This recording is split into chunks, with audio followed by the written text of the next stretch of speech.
ಶಿವಶಂಕರಪ್ಪರ ಮನೆ ಮೇಲೆ ಇಡಿ ದಾಳಿ ಪ್ರಕರಣ ಸಂಬಂಧ ಚಿತ್ರದುರ್ಗ ಜಿಲ್ಲೆಯಲ್ಲೂ ಜಾರಿ ನಿರ್ದೇಶನಾಲಯ ಅಧಿಕಾರಿಗಳು ರೇಡ್ ನಡೆಸಿದ್ದಾರೆ. ಚಿತ್ರದುರ್ಗದಲ್ಲೂ ಕೂಡ ಎನ್ಫೋರ್ಸ್ಮೆಂಟ್ ಡೈರೆಕ್ಟರೇಟ್ ಡಿಪಾರ್ಟ್ಮೆಂಟ್ ಅಧಿಕಾರಿಗಳು ರೇಡ್ ನಡೆಸಿದ್ದಾರೆ. ತಾಳಿಕಟ್ಟೆ ಗ್ರಾಮದ ನವೀನ್ ಕುಮಾರ್ ಮನೆ ಮೇಲೆ ಇಡಿ ರೇಡ್ ಅನ್ನೋ ಮಾಹಿತಿ ಇದೆ. ತಾಳಿಕಟ್ಟೆ ಗ್ರಾಮದ ನವೀನ್ ಕುಮಾರ್ ಅನ್ನೋ ವ್ಯಕ್ತಿಯ ಮನೆ ಮೇಲೆ ಇಡಿ ರೇಡು ಅನ್ನೋ ಮಾಹಿತಿ.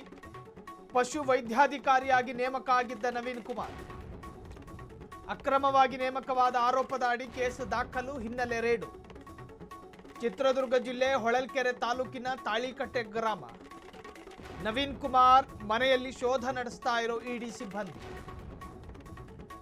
ನವೀನ್ ಕುಮಾರ್ ಮನೆ ಮೇಲೆ ರೇಡ್ ಆಗಿದೆ. ನವೀನ್ ಕುಮಾರ್ ಯಾರು? ಅಕ್ರಮ ನೇಮಕಾತಿ ಪೈಕಿ ಆತನು ಒಬ್ಬ. ಕೂತ್ಕೊಂಡು ಟೀ ಕುಡಿತಿದ್ನಂತೆ. ಇಡಿ ಅಧಿಕಾರಿಗಳು ರೇಡ್ ನಡೆಸಿದ್ರು. ಸಂಬಂಧಪಟ್ಟ ಹಾಗೆ ಕಡತಗಳನ್ನು ಹುಡುಕುವ ಪ್ರಯತ್ನಗಳಾಗ್ತಾ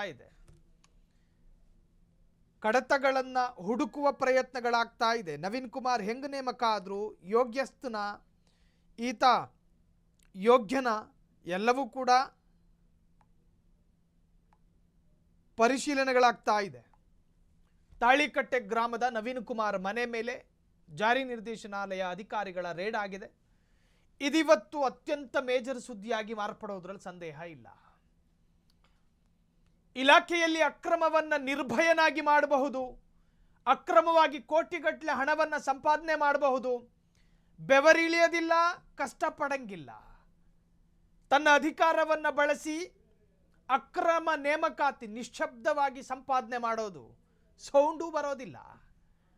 ತನ್ನ ಅಧಿಕಾರವನ್ನ ಬಳಸ್ಕೊಂಡೊಂದು ಸಿಗ್ನೇಚರ್ ಸಾಕಲ್ವಾ? ಯೋಗ್ಯರನ್ನ ಸೈಡಿಗಟ್ಟಿ ಅಯೋಗ್ಯರನ್ನ ಸ್ಥಾನಕ್ಕೆ ಕೂರಿಸಿ ಒಂದೇ ಒಂದು ಸಿಗ್ನೇಚರು. ಸ್ಪೆಕ್ಸು, ಟೈ, ಕೋಟು ಅದರ ಮೌಲ್ಯವನ್ನೇ ಕಳಕೊಂಡಿದ್ದ ಶಿವಶಂಕರಪ್ಪ. ತಾಳಿಕಟ್ಟೆ ಗ್ರಾಮದ ನವೀನ್ ಕುಮಾರ್ ಮನೆ ಮೇಲೆ ಇಡಿ ಅಧಿಕಾರಿಗಳು ರೇಡ್ ನಡೆಸಿದ್ದಾರೆ. ಸಂಬಂಧಪಟ್ಟ ಹಾಗೆ ರೆಕಾರ್ಡ್ಸ್ಗಳನ್ನು ಹುಡುಕುವ ಪ್ರಯತ್ನಗಳಾಗ್ತಾ ಇದೆ. ಕಡತಗಳನ್ನು ಕೊಡವಿ ನೋಡ್ತಾರೆ ಇವತ್ತು ಇಡಿ ಅಧಿಕಾರಿಗಳು. ಮನಿ ಲಾಂಡ್ರಿಂಗ್ ಆಗಿದೆಯಾ?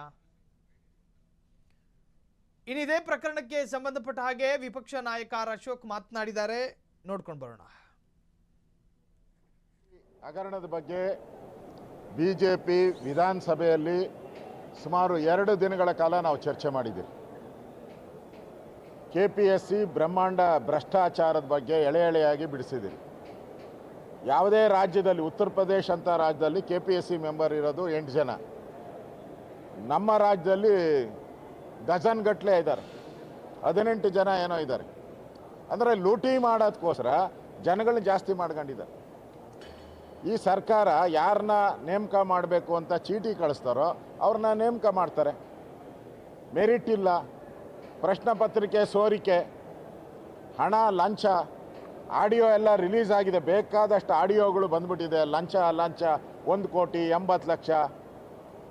ಆ ಡಾಕ್ಟ್ರುಗಳು, ಪಶುವೈದ್ಯ ಡಾಕ್ಟ್ರುಗಳದ್ದಿರ್ಬೋದು, ಬೆಂಗಳೂರು BBMP ಅಧಿಕಾರಿಗಳಿರ್ಬೋದು, ಪೊಲೀಸ್ ಇಲಾಖೆ ಪ್ರಶ್ನೆ ಪತ್ರಿಕೆ ಲೀಕ್ ಆಗಿರುವಂಥದ್ದು, ಇವೆಲ್ಲ ಸರಣಿಯಾಗಿ ಈ KPSC ಅಧ್ಯಕ್ಷರಿದ್ದಾರಲ್ಲ ಅವರು, ಅವರ ತಂಡ ವ್ಯವಸ್ಥಿತವಾಗಿ ನೂರಾರು ಕೋಟಿ ರೂಪಾಯಿಯನ್ನು ಲೂಟಿ ಹೊಡೆದಿದ್ದಾರೆ.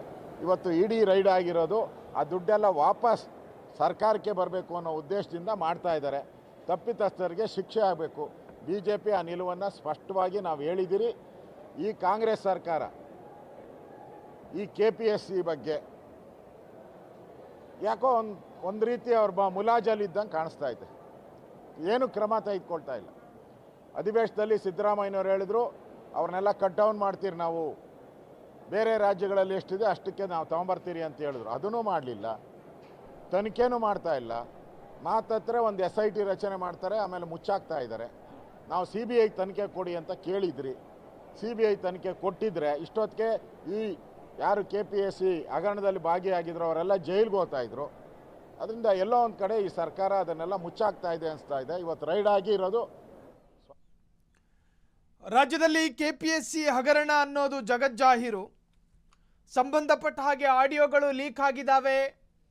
ಲಂಚಗಳನ್ನು ಅತ್ಯಂತ ನಿರ್ಭಯರಾಗಿ ತೆಗೆದುಕೊಳ್ಳಲಾಗ್ತಾ ಇದೆ. ಈ ತರಹದ್ದೊಂದು ಹಗರಣವನ್ನು ಬಿಜೆಪಿ ಈ ಹಿಂದಿನಿಂದಲೂ ಕೂಡ ಹೇಳ್ತಾ ಇತ್ತು. ಆರೋಪಕ್ಕೆ ಸಂಬಂಧಪಟ್ಟ ಹಾಗೆ ಅಧಿಕಾರಿಗಳ ವಿರುದ್ಧ ಕ್ರಮ ಆಗಬೇಕು ಅಂತೇಳಿ ಒತ್ತಡ ಹಾಕ್ತಾ ಇತ್ತು. ಇವತ್ತು ಎಲ್ಲವೂ ಬಟಾಬಯಲಾಗಿದೆ. ಇಡಿ ಅಧಿಕಾರಿಗಳು ರಾಜ್ಯಕ್ಕೆ ಬಂದಿದ್ದಾರೆ. ಶಿವಶಂಕರಪ್ಪ ಎಂದು ಅವರ ಮೇಲೆ ಏನು ಆರೋಪ ಇತ್ತೋ ಆ ಆರೋಪಕ್ಕೆ ಸಂಬಂಧಪಟ್ಟ ಹಾಗೆ ಶಿವಶಂಕರಪ್ಪರ ನಿವಾಸದ ಮೇಲೂ ಕೂಡ ರೇಡ್ ಆಗಿದೆ. ಇನ್ನು ಅಕ್ರಮ ನೇಮಕಾತಿ ನಡೆದಿದೆ ಎಂದು ಹೇಳಲಾಗುವ ಪಟ್ಟಿಯಲ್ಲಿ ಯಾರ್ಯಾರಿದ್ರೋ ಅವರ ಮನೆಯನ್ನು ಕೂಡ ರೇಖಿ ಮಾಡಿಕೊಂಡು ಅಧಿಕಾರಿಗಳು ರೇಡ್ ಮಾಡಿದ್ದಾರೆ. ತಾಳಿಕಟ್ಟೆ ಗ್ರಾಮದ ನವೀನ್ ಕುಮಾರ್ ಮನೆ ಮೇಲೆ ಇಡಿ ದಾಳಿಯಾಗಿದೆ. ಪಶು ವೈದ್ಯಾಧಿಕಾರಿ ನೇಮಕ ವಿಚಾರಕ್ಕೆ ಸಂಬಂಧಪಟ್ಟ ಹಾಗೆ ಇವತ್ತು ರೇಡ್ ಆಗಿರುವಂತಹದ್ದು.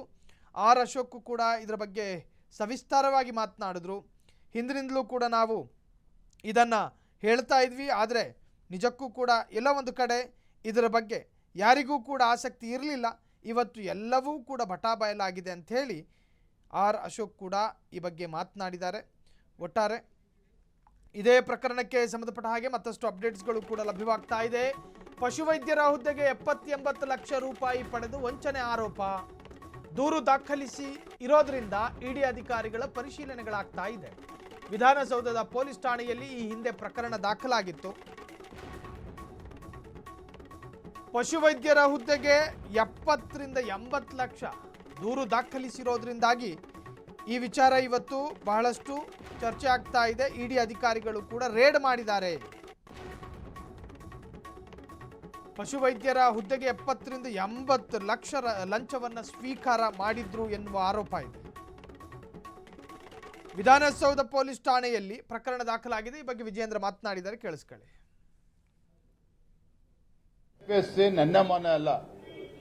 10 ವರ್ಷಗಳಿಂದ ಕೆಪಿಎಸ್ಸಿನಲ್ಲಿ ಕರ್ನಾಟಕ ಪಬ್ಲಿಕ್ ಸರ್ವಿಸ್ ಕಮಿಷನ್ ಅಲ್ಲಿ ಯಾವ ರೀತಿ ಅವ್ಯವಹಾರಗಳು ಆಗ್ತಾ ಇದ್ದಾವೆ, ಯಾವ ರೀತಿ ಪರೀಕ್ಷೆಗಳು ಸರಿಯಾದ ಸಮಯಕ್ಕೆ ಆಗದೇನೆ ಪರೀಕ್ಷೆ ಆಗೋದೇ ಲೇಟ್ ಆಗ್ತದೆ, ಪರೀಕ್ಷೆ ತಡವಾಗಿ ನಡೆದ ನಂತರಲ್ಲೇ ರಿಸಲ್ಟ್ ಬರೋದು ಕೂಡ 1 ವರ್ಷ 2 ವರ್ಷ ತಡ ಆಗ್ತದೆ, ರಿಸಲ್ಟ್ ಬಂದ ಮೇಲೆ ಅವ್ರಿಗೆ ಇಂಟರ್ವ್ಯೂ ಕರೆಯೋದು ಕೂಡ 1 ವರ್ಷ 2 ವರ್ಷ ತಡ ಆಗ್ತದೆ.